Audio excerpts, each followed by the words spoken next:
chance to do one thing that every team in the country can't do. We got a chance to step up, man. We got a chance to step on the ledge, you know what I mean? And to me, I think it's a free fall. To be elite, you got to take a free fall. That means you can't be afraid to go to the edge. And coach said, jump. You said, how far, coach? Where you want me to go? Every guy got a chance to do that today. If you're elite, grab somebody today. Take him with you. There's no more average in this program. There's no more average in this program.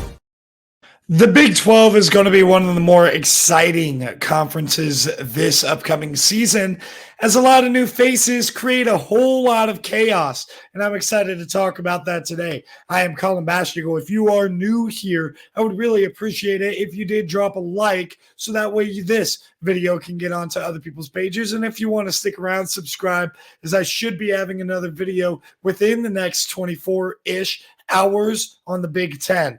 So today we're talking about the Big 12 with a lot of new faces in here. They start 2 years ago with adding some group of 5 powers in Houston, UCF, Cincinnati, and then independent power BYU. And then this year they poached from the Pac-12 with Arizona, Arizona State, Utah, and Colorado. Colorado, of course, a former member of the Big 12, the old Big 12, reunited back to the conference with a brand new look, though. And some of the old dogs are also going to be contenders, as Utah comes in as a team with top 5 odds. In fact, the best odds. And then Arizona has pretty solid odds for a Big 12 championship. The old dogs of Kansas State, Oklahoma State, Iowa State, they're still up there. And then how about the recent meteoric rise of the Kansas Jayhawks, getting a ton of respect, being plus 1,000 odds in the Big 12? That is something that was not a thought just 5 years ago, 3 years ago, really, was them having this good of odds to win the conference. But then there's other sleeper teams, a team like Texas Tech or West Virginia, who's been in the conference, has a lot of talent, a team to definitely watch out for. How about the Cincinnati Bearcats? I think a lot of people are sleeping on how good they could be on the defensive line with the running back that they have, the running back room that they have. They're going to be pretty solid. And Colorado and Dion with the talent, Baylor with the exciting quarterback, Houston with the exciting offense under Willie Fritz. A lot to unpack here with the Big 12. But if you take a look at the top players in this conference, based on the Heisman odds, boy, we do not have any clear guys in the running for the Heisman Trophy. Avery Johnson has the best odds here. He's sitting at plus 2,500. He's a first-year starter over at Kansas State.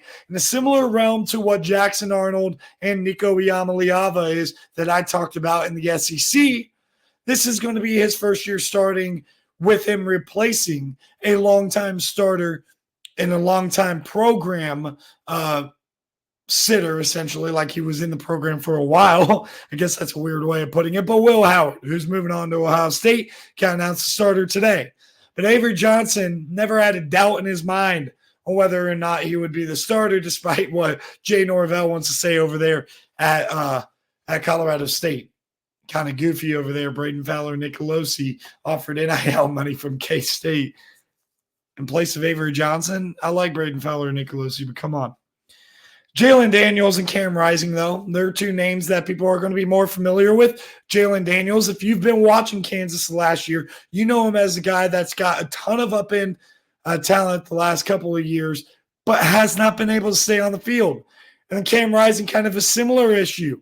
Multiple injuries, keeps him in college football. He actually got granted next year, too, and he's like, nah, I'm not coming back. Cam Rising, tied for second with Jalen Daniels' best odds in the conference at plus 3,000. And you get a three-way tie for fourth place here with Noah Fafita at Arizona, who had a big year replacing Jaden DeLora, who looked like he was going to be a really good quarterback for Arizona. And Fafita ended up kind of upgrading that a little bit. So Arizona is at a pretty good spot with their quarterback. KJ Jefferson at UCF. People forget how good KJ Jefferson was at Arkansas, specifically a couple years back. This dude can absolutely ball. And then Shedeur Sanders, man, he's probably the NFL prototype in this conference as far as quarterback play goes. But is Colorado going to be good enough? for him to actually be in the running. And teammate Travis Hunter has a lone spot at 7 with plus 6,000 odds. And then Ollie Gordon is the other non-quarterback we get to talk about with plus 7,500 odds to win the Heisman. Another non-quarterback, you have Tetaroa McMillan from Arizona, probably the highest ceiling as far as draft pick goes in the nation, I think. He could be a top 5 pick if he has a big year over at Arizona, and I think they're going to force feed him that ball. And then you got a 4-way tie with a couple of other quarterbacks. This is a very much a long shot at plus 18,000 with guys like Baron Morton over at Texas Tech, Daquan Finn over at Baylor, Alan Bowman at Oklahoma State, and then Josh Hoover at TCU. Those are some of your top players in the conferences, but now we're going to be talking about the teams and what I think they're going to be able to do this upcoming season. All right, running down the list here, you can see a little bit of a jumble similar to what we had in the SEC, but I think this is going to be a little bit more straight up kind of figured out as far as win-loss and tiebreakers and stuff because they have that extra data point of a 9th conference game over the SEC who only has 8. But I have Utah finishing atop the conference. I look at their schedule. I love their schedule. I think they're the best team in every single game they play with an upset sprinkled in there. I think Kansas State's going to be in a similar spot, except for the fact that they're going to lose that extra game, and it says 8-2. It's supposed to say 7-2, but I'm not fixing it right now. Kansas State, though, 10-2, 7-2 in conference.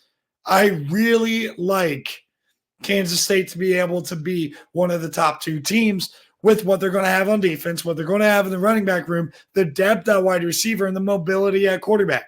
So can Avery Johnson be able to complete passes consistently enough? I happen to think so. I think Avery Johnson could be a breakout star in this Big 12 regular season for sure, but you're going to see it pretty early against Arizona in a non-conference game in which by the way, it says 8-2, I think. Maybe it was a typo or maybe the playoff predictors that I used to organize all of this counted that as a conference game. Maybe it didn't. I don't want to give them a shade over there at playoff predictors. But tied for 3rd, and Iowa State getting the tiebreaker. I got Iowa State, man. They're a sleeper team. Not a whole lot of people are going to be talking about. Very deep at wide receiver, a very solid defense, good tight end play, a solid running back, though they lack depth. And Rocco Beck played great last year. I think a lot of people would be reasonable to expect for Rocco Beck to even upgrade that and be one of the better quarterbacks in the conference. Noah Fafita and McMillan, we know that Fafita-McMillan combination is going to be deadly. But how exactly is this Brent Brennan system going to really fit with all that they lost to both, guys moving on and then also guys leaving in the transfer portal after Jed Fish left? I think they're going to be a good team, not an amazing team. And then we get this little jumble here. I think West Virginia is probably the best of the group here. I think they're going to have a sneaky good defense. If you pay attention to their record here, I got them going 8-4, but 5-4 in conference. I think 8-4 or 9-3 is where we're going to see West Virginia with 5-4 or 6-3 in conference. But I have them upsetting Penn State in Morgantown week 1. And we'll see if that's a bold take that's going to fall flat on its face and it's going to completely flop. But West Virginia, man, I want to see them win. I want to see them succeed. Out of all the teams in the Big 12, that's the team I want to see succeed the most. Just a little bit of bias there, but I took away my bias. I think that they lack a little bit at the wide receiver position. I think they lack a little bit of depth on defense. Therefore, I think 5-4, 6-3 in conference, that's pretty realistic. Oklahoma State, I think they're going to have a killer run game. I do not trust Alan Bowman, and I'm not sure exactly what they're going to look like this year. Alan Bowman's going to have to prove it, that he's going to be able to take care of the football for me to really buy into them. I think Texas Tech has the sneaky talent. I did not start off my previews of all of these teams thinking, oh, Texas Tech is going to be a team that's dangerous. But I looked more into them, man. They are so similarly built to Ole Miss, with Baron Morton being the question mark. Can he be as efficient as a guy like Jackson Dart? They're similarly built because they're so deep at wide receiver with talent. You got 5-star freshmen coming in, Micah Hudson. Then you get other guys like Caleb Douglas and Josh Kelly transferring in from Wazoo. I'm just saying, we got to watch out for the Texas Tech Red Raiders. They have Jalen Conyers at the tight end position, running back Taj Brooks. They're going to be pretty solid. I'm excited to see what they do. And in Kansas, they also have that talent too. Jalen Daniels has proven to have production. Just can he stay healthy? Is that defense going to be good enough? I know Kobe Bryant is getting a whole lot of hype as far as a cornerback goes, but that front 7 or front 6 is really kind of a concern. Safety play, I'm not expecting that to be amazing. Are they going to be able to outscore opponents? I don't think that's going to be that tall of a task if they stay healthy with what they have at running back, with those couple of guys, with what they have at wide receiver. I mean, they got Arnold and Skinner back. They got Grimm back. They're going to be really, really solid and really fun to watch. Cincinnati, they're going to be a sneaky team. I think quarterback is a big question here, but they're going to be able to run the ball. They're going to have one of the better defenses in the conference. Mark my words here. As long as Satterfield doesn't screw it up, they're going to have one of the toughest defenses in this conference, which is going to be a big thorn in the side of some teams like Kansas or Texas Tech type of team who's going to rely more on a high-flying style Colorado, a high-flying style of offense. Baylor and UCF here are 6-6, but 4-5 in conference. But these are a tale of two different stories here. I think UCF might not have the depth to be able to go through this conference season, but I think they definitely have the talent. I mean, you see what they have at wide receiver. They're pretty solid there. They got a good quarterback who's proven it. They got 2 really spanking good running backs in Harvey and Boone. I think UCF is going to be dangerous. They're the team in that back half that I think has the most upside of potentially winning 8 or 9 games and being in the hunt for the conference championship. I cannot commit myself to that right now. I trust in Gus Malzahn. They're going to give Florida everything they got to early on in the season. I think UCF, number 1, they got a pretty tough draw. And number 2, I just don't trust the depth there. Kind of similar with Colorado. I think Colorado is going to be very much improved. I think their ceiling is definitely 8-4. I think their ceiling's a little lower than UCF's.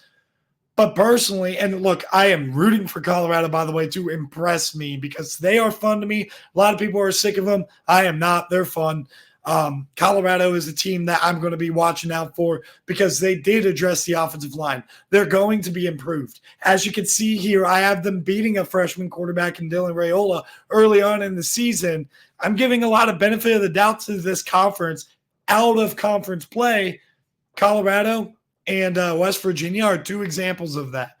Back to Baylor real quick because I didn't touch on them too much. They got a decent team. They're going to be pretty tough on defense. They got solid receivers. Monterey Baldwin is a guy to watch out for. And then I love Daquan Finn, but they're also going to be a team that you kind of have to, they might flop. Like 6-6 might be closer to the ceiling, and they might flop, go 3-9, 4-8, miss a bowl game. But I do trust in Dave Aranda as a head football coach right there. We move on. TCU, Josh Hoover's coming back. I like some of the talent that they have, but overall, it's a lot of unproven talent too. And they're going to have to prove to me that they're going to be able to be better and able to be at the top of the conversation like the odds kind of paint, or at the very least kind of in the middle of the road like the odds seem to paint, because last year was kind of a mess for them. Now, I trust in Sonny Dykes. I trust in what he's doing there, but he's got to prove that was not all the Riley scheme that they had there when Garrett Riley was the OC that led them to the national championship game. Houston, they're going to be fun. They're going to be exciting. They're going to be in the thorn in the side because this is going to be a completely different offense. Willie Fritz is going to have a lot of creativity there. The biggest issue I find with Houston is I don't think Willie has his guys in there. BYU, I think that they could also surprise some teams. I don't trust them at the quarterback position personally. And then I also don't trust their consistency across the board. I think they're going to be a really tough out, though, if you're playing, especially early in the year at Lavelle Edwards Stadium. In the bottom of the conference, 1-8 in conference, 2-10 overall. Arizona State, I am rooting for Kenny Dillingham. He's got a huge uphill battle. I hope they do way better than 2-10. I hope they're right around the 4-6 win range. I mean, if anything above that, that'd be great too. But I just don't see it this year. I think they're a year away from being able to compete for a bowl eligibility bid. And overall, I think Arizona State's going to be the team that struggles the most in the new look Big 12. That's all I got for you. If you made it this far, like I said, like the video and subscribe if you want more. I really appreciate you guys sticking with me nonetheless. So thank you guys for tuning in. We'll see you guys tomorrow.